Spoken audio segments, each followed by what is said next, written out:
Our first presentation is from Ananth Seshadri.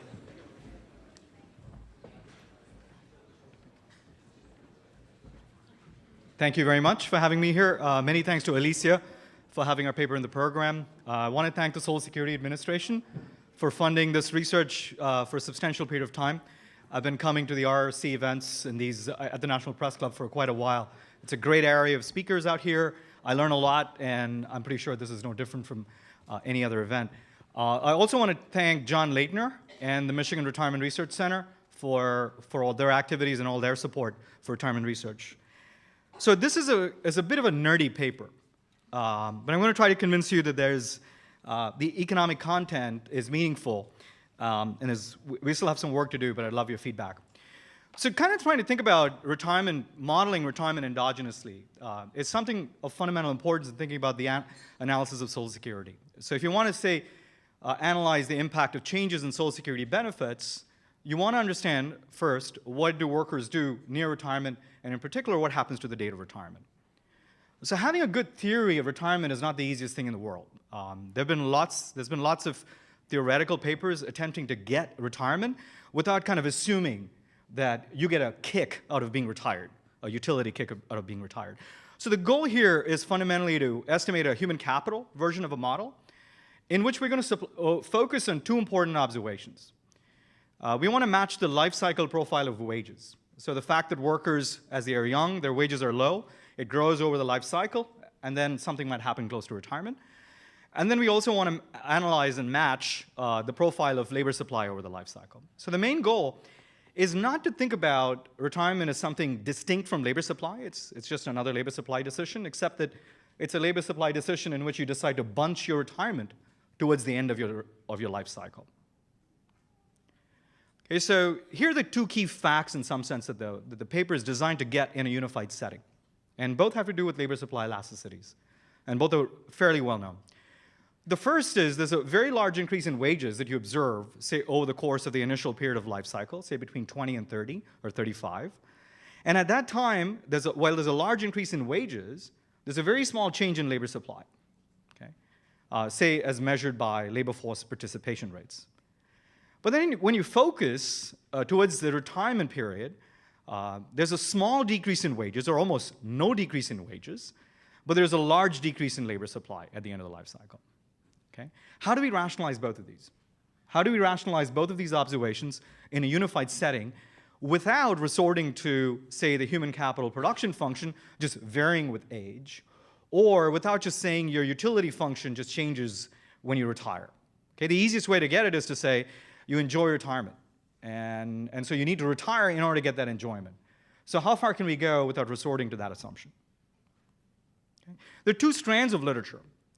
One is something that I'm going to label as the human capital literature. So this is your textbook labor economics course that you would take in any undergrad labor economics class would say, you can kind of understand or explain wages over the life cycle, but in all of these models, or I'd say most of these models, retirement is taken as an exogenous decision. It's just given to you. People retire at 62.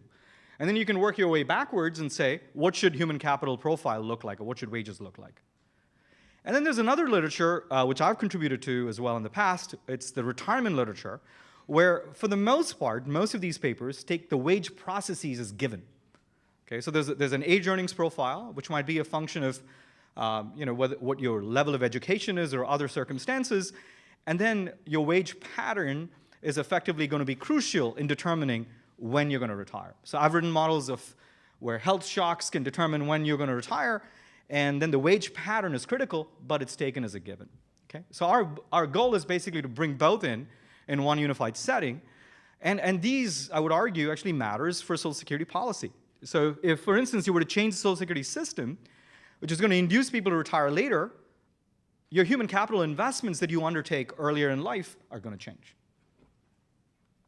Okay? So some considerations, just before we hit the data and show you some graphs and results.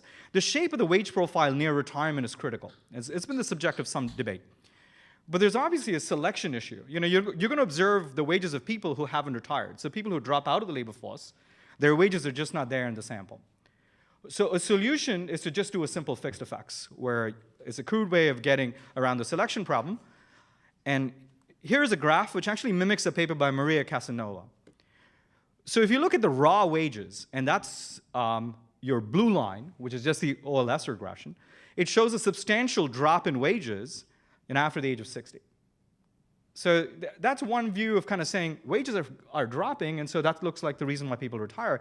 But the moment you actually control for selection, that is the fact that low-wage earners, these are just high school grads, even amongst low-wage earners, you might see some people drop out sooner. Maybe they switch to part-time work, in which case their wages tend to be lower. If you account for all of that, then wages tend to be flat at the end of the life cycle. And that's, in some sense, the puzzle, in some sense, the defining puzzle.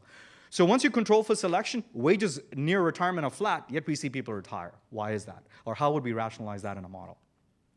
Okay. So I got strict instructions, no Greek letters, no equations, although some of the presentations in the morning led me to believe I could have swung a little bit. I'm just going to briefly describe the model. It's a life cycle model. It's a fairly complicated beast. There's an extensive margin of labor supply. Individuals basically decide whether to supply labor to the marketplace or not. Individuals care about utility. All the practitioners who've been coming here, I'm sure you probably know by now utility and marginal utilities and how people kind of care about consumption and leisure over their life cycle. And then here, they're essentially going to be bequeathing resources to their children. There's no intergenerational stuff like we saw yesterday. So the human capital investment decisions here make earnings endogenous. So this is a classic paper written by Yoram Ben-Porat in 1967 that kind of forms the basis for earnings equations and even the Mincer earnings equations if you're familiar with those. But you have a unit of time. You can spend that between leisure, and then you can decide, time is rivalrous, you can decide whether to accumulate human capital, which will increase your earnings tomorrow, or it's going to enhance your productivity today, and you'll earn more today. And we account for an extensive set of Social Security rules and taxes and so on. And clearly, that's an important part of why people retire. If you retire, you get these benefits. So those are institutional reasons why people retire. Since the work of, I'd say, Jim Heckman in 75, 76, there's been very little work combining essentially human capital theory with labor supply theory. Okay, so in the data, we almost see flat wages, but a large decline in labor supply for middle or older workers. And it's just difficult to explain this without a large labor supply elasticity. So why are people working so little when they're old, even when their wages are high? So there are other features in the model, like Social Security, precautionary savings, and selection and wages. But there are two features of the model that help get this. One is human capital depreciates. Okay, and human capital in this model, in our estimation, is going to depreciate a lot. So even middle-aged workers need to invest in human capital. If they don't, their wages will decline. In the simplest labor supply model, it's kind of puzzling. Why don't people just take time off between 50 and 70? Why don't people just say, between, say, 45 and 65, I'm retired, and then I'm going to come back and work at 65? That's actually optimal. In fact, the date of retirement is indeterminate or irrelevant in that model. Here, people won't because of depreciation. If you come back after 20 years, your human capital is just gone. The second, so if human capital is going to depreciate at like a high rate, one puzzling aspect is that wages are going to fall because wages are connected with human capital. But yet in the data, remember I told you, wages are flat near retirement. And how do we explain that? Well, there's a distinction between human capital, which is H, and measured wages. So when an econometrician measures wages, we essentially observe the product of your human capital and the time that you're going to spend working. So if you were a practitioner here today for this conference, you're accumulating human capital. And perhaps your employer is going to subtract that time off effectively in paying you resources. That's kind of the basic idea. You don't get to observe training time. That's why you need a theory to fill in that gap. Okay, so measured wages as a consequence can remain flat because even though your human capital is declining, your time investment in human capital is also declining. And if magically they happen to decline at the same rate, we get a flat wage profile. That's what's going to happen in the model. Okay, so we can reconcile a relatively small decline in wages with a relatively big decline in labor supply. And we can do all this without having an absurdly high or counterfactually high labor supply elasticity. Okay. So I don't want to go through all the parameters of the model that we estimate, but I want to focus on two or three of these parameters. The second parameter that you see up there is delta, which is the rate of depreciation of human capital. This is a model that we've estimated on high school grads. And we're currently estimating the model on college grads. And the delta that we get, the depreciation rate of human capital that we get is a little more than 10%.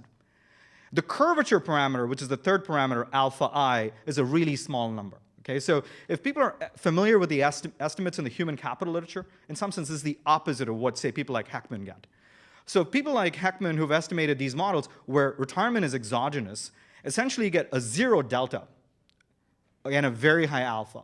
Okay, and so you're going to get training time towards the end of the life cycle to remain kind of flat. Here, it's just the opposite. We get a really high depreciation with a very low returns to scale on the human capital production function. How does the model do? Again, this is just high school grads. This is the fit in terms of labor force participation rates. So as I've alluded to before, labor supply is very flat at the beginning of the life cycle and then drops. And the model fits the data pretty well. The model can also fit both log wages with fixed effects. So this is controlling for selection, and this is without controlling for selection. Okay, so in the model, we have types, and that's essentially our version of selection. In addition, one can ask, how does the model do in terms of other moments, like the standard deviation of log wages? You know, wages, there's a fanning out of the wage distribution as people age, and that's something the model is able to capture, although not as well as I would like. And in addition, something that we can match is the hump-shaped profile in terms of consumption. So consumption is hump-shaped over the life cycle. As when you're young, your consumption is low, and then it increases, and it decreases. And so most models with labor supply, they don't have this interaction between consumption and labor and consumption and leisure. And the model here is able to kind of capture some of those features.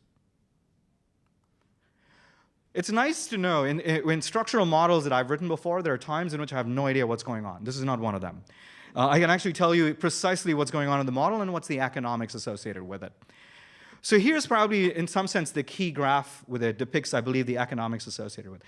The hump shape that you see at the top is the human capital of an average individual. So human capital rises, it reaches a plateau, and then after the age of 60, it drops. Okay? What the individual is doing is investing in human capital. So those two lines that you see, say you take the investment at work, the red dashed line, the investment in work is actually declining fairly secularly and linearly, I'd say. Okay, so here's what's going on, which is that over the period of time, after, say, 60, while age is declining, you also get investment to decline as well. And so since you're multiplying the amount of time that you're devoting to working along with your human capital, your wages, measured wages, which is just the product of the two, kind of becomes flat. Okay? So you don't retire, you end up retiring only when your human capital is low enough and when you don't have sufficient room to essentially decrease investment even further. Now, this will not happen with the standard human capital theory, because in a standard human capital theory, you don't get a linearly declining investment pattern. You actually get an investment pattern that drops and then remains at 0 between, say, ages 40 and 65. And so in some sense, matching this pattern is critical to understanding what goes on in the framework. The other aspect that we can get at is there's a huge labor literature where you have labor supply elasticities that have been estimating for all kinds of regions and all kinds of people. So if you actually look at a handbook chapter in terms of labor supply elasticities, you can find a labor supply elasticity anywhere in the real line, so between negative infinity and positive infinity. But the more recent consensus is that the labor supply elasticities tend to remain small at the early stage of the life cycle, which is what we get. And at the later stage of the life cycle, these labor supply elasticities rise. And that's the pattern that we see in the model as well. These labor supply elasticities in our behavioral model will change when you change policies. Okay, so these are not primitives. A labor supply elasticity is going to respond when, for instance, you were to cut Social Security benefits by 20%. So one important aspect is health. So we wanted to investigate. This is a different theory of retirement as opposed to, say, health. So we try to essentially do a model in which we had health shocks hitting the individual. And we find that health is not as important an explanatory variable in terms of understanding retirement as is, say, human capital. I have a minute to go, so I want to tell you about one maybe policy counterfactual simulation. Imagine you were to reduce Social Security benefits by 20%. What's going on in this model is labor force participation rate increases by 1.5%. Suppose you were to have a model in which everything was exogenous. Okay, what is the value added of this model? You get an increase of about 1.3%. But the big difference comes in terms of wages. Average wages in the baseline model increase by about 0.59 or 0.57%, Whereas in the model where everything is exogenous, wages are exogenous, this is driven by an exogenous stochastic process, there's hardly any changes in wages at all.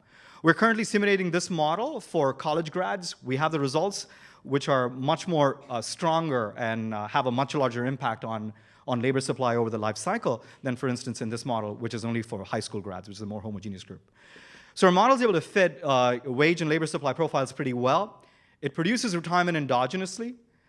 Depreciation rate of human capital kind of plays a key role here in terms of understanding retirement decisions, and I would say health plays a much less of a central role in determining these decisions. And I'd say policy responses, especially in the results that I haven't shown you, on college grads are meaningfully different from those in which you would just assume, say, the wage process is exogenous. Thank you.